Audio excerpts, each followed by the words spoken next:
जय शिव गोरक्ष। प्रिय श्रोताओं, आप सुन रहे हैं स्कंद पुराण और आज आप सुनेंगे स्कंद पुराण का भाग 18 तथा माहेश्वर खंड का भाग 17।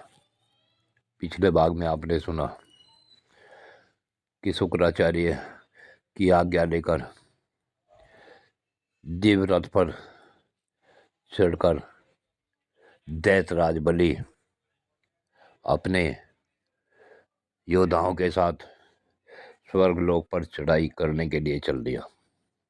अब इससे आगे की कथा आप इस भाग 18 में सुने।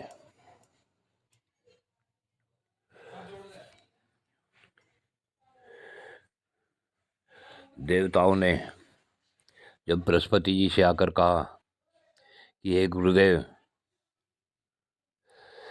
शुक्राचार्य की आज्ञा से राजा बलि हमारे साथ युद्ध करने के लिए आ रहा है, तो बृहस्पति जी बोले कि हे देवताओं, ये दैत्य लोग अभी अभी यज्ञ पूर्ण करके शुक्राचार्य की आज्ञा लेकर यहाँ आए हैं।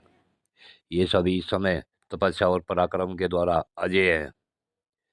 सब देवता वैसे व्याकुल हो कश्यप जी के पवित्र आश्रम पर पहुंच गए और उन सब ने माता अदिति से दैत्यों की सारी चेष्टाएं कह सुनाई। वह प्रिय समाचार सुनकर पुत्र वत्सला अदिति ने कश्यप जी से कहा, मेरे से देवताओं पर बड़ी भारी विपत्ति आई है, मेरी बात सुने और उपाय करें। ये प्रजापति देवता अमरावती छोड़कर आपके आश्रम में आए हैं, आप उनकी रक्षा करें। अदिति की बात सुन कश्यप जी ने कहा, भामनी, इस समय असुरों का अक्षय बड़ी भारी तपस्या के द्वारा ही हो सकता है। देवताओं की कार्य सिद्धि बहुत शीघ्र नहीं हो सकती। तब अदिति बोली, हे नाथ, मैं आपका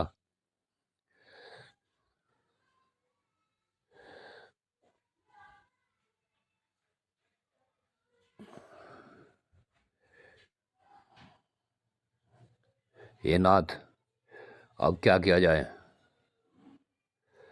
तब महर्षि जी कहते हैं कि ये सुंदरी, भक्तों को चाहिए कि वे संपूर्ण मनोवांछित वरों के ईश्वर साक्षात श्री हरि की प्रार्थना करें। प्रार्थना का मंत्र इस प्रकार है। प्रिय श्रोताओं, मैं आपको यह मंत्र हिंदी में बता रहा हूँ। महर्षि कहते हैं कि हे नाथ, मैं आपका भक्त हूँ और 10वीं से लेकर 3 दिन तक व्रत करना चाहता हूँ। हे विष्णु, इसके लिए आप आज्ञा दें। इसी मंत्र से जगदीश्वर श्री हरि की प्रार्थना करनी चाहिए। एक ही बार भोजन करें, वे एक बार का भोजन भी केले के पत्ते पे ही ग्रहण करें। उस भोजन में नमक वर्जित है। व्रती पुरुष एकादशी तिथि को यज्ञ पूर्वक उपवास करे और रात्रि काल में विशेष चेष्टा करके जागता रहे। फिर द्वादशी तिथि में विधि पूर्वक भली भांति उत्तम ब्राह्मणों को भोजन कराकर कुटुंबी जनों के साथ धारण करे। इस प्रकार 12 महीनों तक प्रतिमास आलस छोड़कर इस व्रत का अनुष्ठान करें। वर्ष के अंत में पुनः भाद्रपद मास आने पर एकादशी को अपनी शक्ति के अनुसार सोने या चांदी की विष्णु की प्रतिमा बनाकर उसे कलश पर स्थापित करें। उसी में यत्न पूर्वक भगवान विष्णु की पूजा करके व्रती पुरुष सब दोषों की शांति के लिए श्रवण नक्षत्र युक्त पापनाशनी द्वादशी तिथि को उपवास करे। हे माँ भागे, इस प्रकार तुम इस कल्याण में व्रत का अनुष्ठान करो।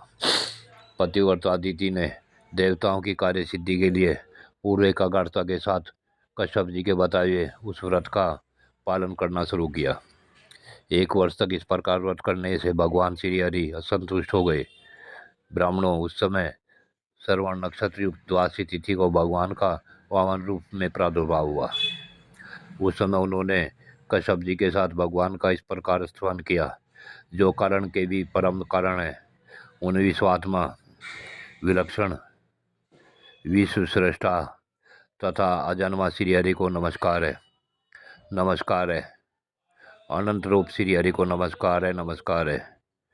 जिनका परम धाम अनंत है तथा जो साक्षात परमात्म रूप हैं, उन भगवान को नमस्कार है।